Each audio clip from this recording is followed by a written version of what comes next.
नमस्कार। हम सभी ने बीते दिनों में देश का सामर्थ्य और उसका संयम दोनों देखा है। मैं सबसे पहले भारत की पराक्रमी सेनाओं को, सशस्त्र बलों को, हमारी खुफिया एजेंसियों को, हमारे वैज्ञानिकों को, हर भारतवासी की तरफ से सैल्यूट करता हूं।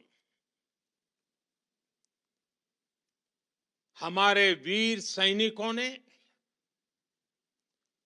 ऑपरेशन सिंदूर के लक्ष्यों की प्राप्ति के लिए असीम शौर्य का प्रदर्शन किया। मैं उनकी वीरता को, उनके साहस को, उनके पराक्रम को आज समर्पित करता हूं हमारे देश की हर माता को, देश की हर बहन को और देश की हर बेटी को ये पराक्रम समर्पित करता हूं। साथियों, 22 अप्रैल को पहलगाम में आतंकवादियों ने जो बर्बरता दिखाई थी, उसने देश और दुनिया को झकझोर दिया था। छुट्टियां मना रहे निर्दोष मासूम नागरिकों को धर्म पूछकर उनके परिवार के सामने, उनके बच्चों के सामने बेरहमी से मार डालना, यह आतंक का बहुत विभत्स चेहरा था, क्रूरता थी। ये देश के सद्भाव को तोड़ने की घिनौनी कोशिश भी थी। मेरे लिए व्यक्तिगत रूप से ये पीड़ा बहुत बड़ी थी। इस आतंकी हमले के बाद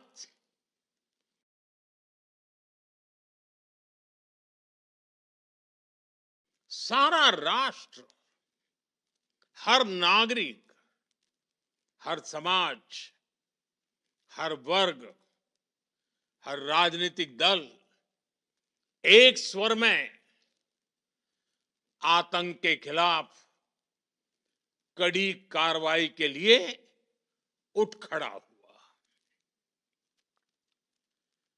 हमने आतंकवादियों को मिट्टी में मिलाने के लिए भारत की सेनाओं को पूरी छूट दे दी और आज हर आतंकी, आतंक का हर संगठन जान चुका है कि हमारी बहनों बेटियों के माथे से सिंदूर हटाने का अंजाम क्या होता है। साथियों, ऑपरेशन सिंदूर ये सिर्फ नाम नहीं है, ये देश के कोटि कोटि लोगों की भावनाओं का प्रतिबिंब है। ऑपरेशन सिंदूर न्याय की अखंड प्रतिज्ञा है।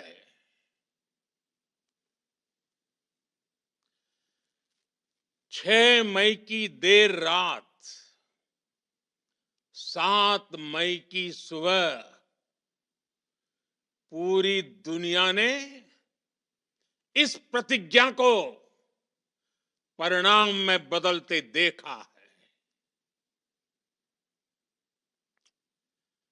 भारत की सेनाओं ने पाकिस्तान में आतंक के ठिकानों पर,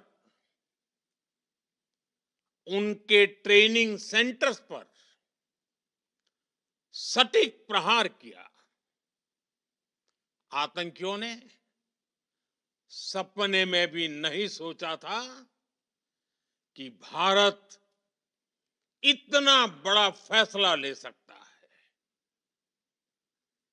लेकिन जब देश एकजुट होता है, नेशन फर्स्ट की भावना से भरा होता है, राष्ट्र सर्वोपरि होता है, तो फौलादी फैसले लिए जाते हैं, परिणाम लाकर दिखाए जाते हैं। जब पाकिस्तान में आतंक के अड्डों पर भारत की मिसाइलों ने हमला बोला, भारत के ड्रोन्स ने हमला बोला, तो आतंकी संगठनों की इमारतें नहीं,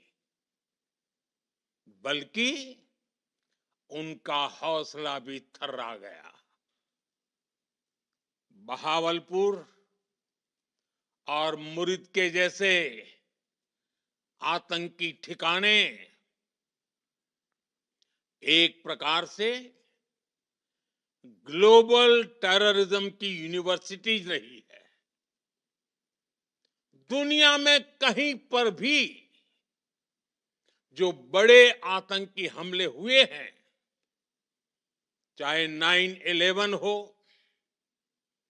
चाहे लंदन ट्यूब बॉम्बिंग हो, या भारत में दशकों से जो बड़े बड़े आतंकी हमले हुए हैं, उन सब के तार कहीं ना कहीं आतंक के इन्हीं ठिकानों से जुड़ते रहे हैं। आतंकियों ने हमारी बहनों का सिंदूर उजाड़ा था, इसलिए भारत ने आतंक के ये हेडक्वार्टर्स उजाड़ दिए। भारत के इन हमलों में 100 से अधिक खूंखार आतंकवादियों को मौत के घाट उतारा गया है। आतंक के बहुत सारे आका बीते 2.5-3 दशकों से खुलेआम पाकिस्तान में घूम रहे थे, जो भारत के खिलाफ साजिशें करते थे। उन्हें भारत ने एक झटके में खत्म कर दिया। साथियों, भारत की इस कार्रवाई से पाकिस्तान घोर निराशा में गिर गया था, हताशा में गिर गया था, बौखला गया था। और इसी बौखलाहट में उसने एक और दुस्साहस किया। आतंक पर भारत की कार्रवाई का साथ देने के बजाय पाकिस्तान ने भारत पर ही हमला करना शुरू कर दिया। पाकिस्तान ने हमारे स्कूलों, कॉलेजों को, गुरुद्वारों को, मंदिरों को, सामान्य नागरिकों के घरों को निशाना बनाया। पाकिस्तान ने हमारे सैन्य ठिकानों को निशाना बनाया। लेकिन इसमें भी पाकिस्तान खुद बेनकाब हो गया। दुनिया ने देखा कि कैसे पाकिस्तान के ड्रोन्स, पाकिस्तान की मिसाइलें भारत के सामने तिनके की तरह बिखर गई। भारत के सशक्त एयर डिफेंस सिस्टम ने उन्हें आसमान में ही नष्ट कर दिया।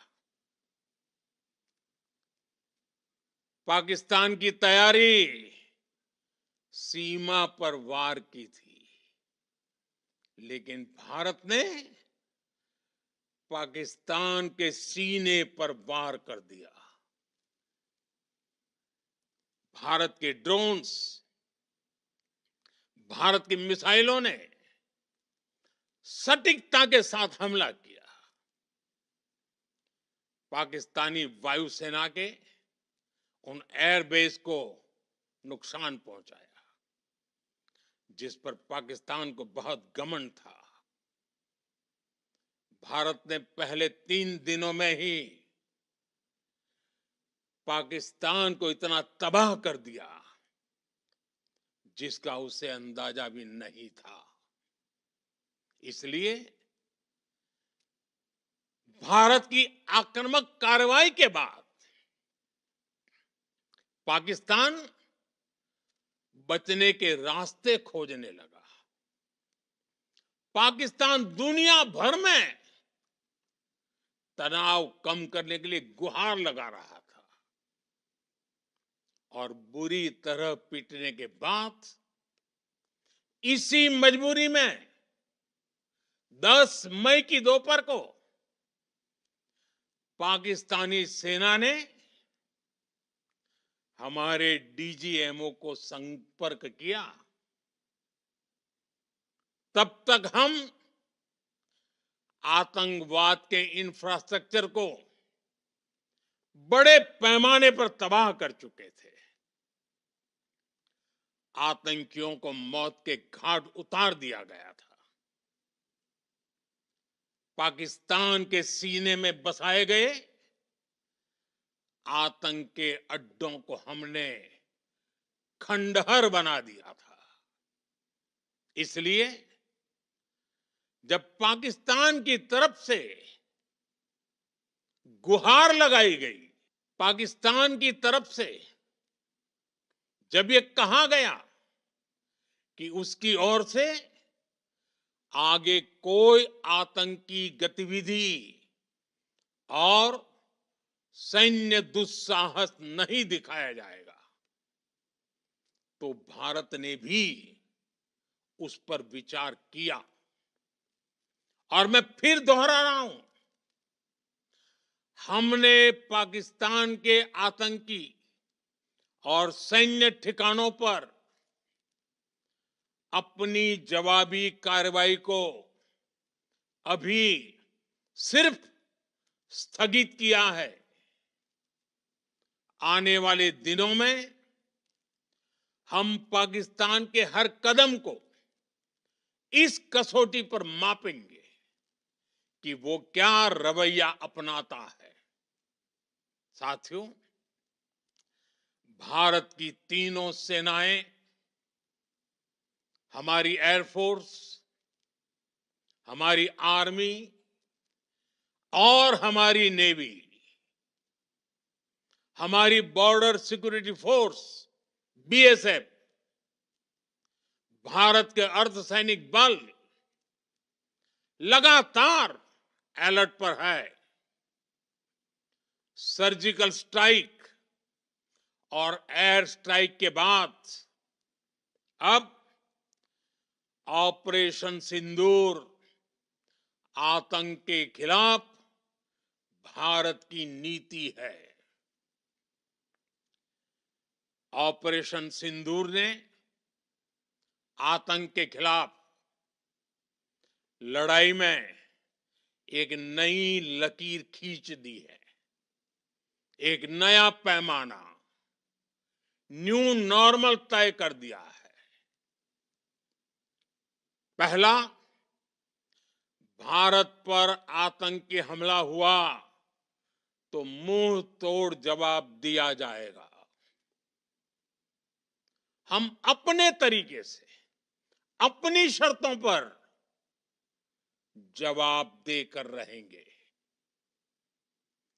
हर उस जगह जाकर कठोर कार्रवाई करेंगे जहां से आतंक की जड़ें निकलती हैं। दूसरा, कोई भी न्यूक्लियर ब्लैकमेल भारत नहीं सहेगा। न्यूक्लियर ब्लैकमेल की आड़ में पनप रहे आतंकी ठिकानों पर भारत सटीक और निर्णायक प्रहार करेगा। तीसरा, हम आतंक की सरपरस्त सरकार और आतंक के आकाओं को अलग अलग नहीं देखेंगे। ऑपरेशन सिंदूर के दौरान दुनिया ने पाकिस्तान का वो घिनौना सच फिर देखा है, जब मारे गए आतंकियों को विदाई देने पाकिस्तानी सेना के बड़े बड़े अफसर उमड़ पड़े। स्टेट स्पॉन्सर्ड टेररिज्म का ये बहुत बड़ा सबूत है। हम भारत और अपने नागरिकों को किसी भी खतरे से बचाने के लिए लगातार निर्णायक कदम उठाते रहेंगे। साथियों, युद्ध के मैदान पर हमने हर बार पाकिस्तान को धूल चटाई है और इस बार ऑपरेशन सिंदूर ने नया आयाम जोड़ा है। हमने रेगिस्तानों और पहाड़ों में अपनी क्षमता का शानदार प्रदर्शन किया और साथ ही न्यू एज वॉरफेयर में भी अपनी श्रेष्ठता सिद्ध की। इस ऑपरेशन के दौरान हमारे मेड इन इंडिया हथियारों की प्रामाणिकता सिद्ध हुई। आज दुनिया देख रही है 21वीं सदी के वॉरफेयर में made in India defence equipments, इसका समय आ चुका है। साथियों, हर प्रकार के आतंकवाद के खिलाफ हम सभी का एकजुट रहना, हमारी एकता हमारी सबसे बड़ी शक्ति है। निश्चित तौर पर ये युग युद्ध का नहीं है, लेकिन ये युग आतंकवाद का भी नहीं है। टेररिज्म के खिलाफ जीरो टॉलरेंस, ये एक बेहतर दुनिया की गारंटी है। साथियों, पाकिस्तानी फौज, पाकिस्तान की सरकार जिस तरह आतंकवाद को खाद पानी दे रहे हैं, वो एक दिन पाकिस्तान को ही समाप्त कर देगा। पाकिस्तान को अगर बचना है तो उसे अपने टेरर इंफ्रास्ट्रक्चर का सफाया करना ही होगा। इसके अलावा शांति का कोई रास्ता नहीं है। भारत का मत एकदम स्पष्ट है। टेरर और टॉक एक साथ नहीं हो सकते। टेरर और ट्रेड एक साथ नहीं चल सकते और पानी और खून भी एक साथ नहीं बह सकता। मैं आज विश्व समुदाय को भी कहूंगा, हमारी घोषित नीति रही है अगर पाकिस्तान से बात होगी तो टेररिज्म पर ही होगी। अगर पाकिस्तान से बात होगी तो पाक ऑक्युपाइड कश्मीर पीओके उस पर ही होगी। प्रिय देशवासियों, आज बुद्ध पूर्णिमा है। भगवान बुद्ध ने हमें शांति का रास्ता दिखाया है। शांति का मार्ग भी शक्ति से होकर जाता है। मानवता शांति और समृद्धि की तरफ बढ़े, हर भारतीय शांति से जी सके, विकसित भारत के सपने को पूरा कर सके, इसके लिए भारत का शक्तिशाली होना बहुत जरूरी है। और आवश्यकता पड़ने पर इस शक्ति का इस्तेमाल भी जरूरी है। और पिछले कुछ दिनों में भारत ने यही किया है। मैं एक बार फिर भारत की सेना और सशस्त्र बलों को सैल्यूट करता हूं। हम भारतवासी के हौसले, हर भारतवासी का एकजुटता का शपथ, संकल्प, मैं उसे नमन करता हूं। बहुत बहुत धन्यवाद। भारत माता की जय। भारत माता की जय। भारत माता की जय।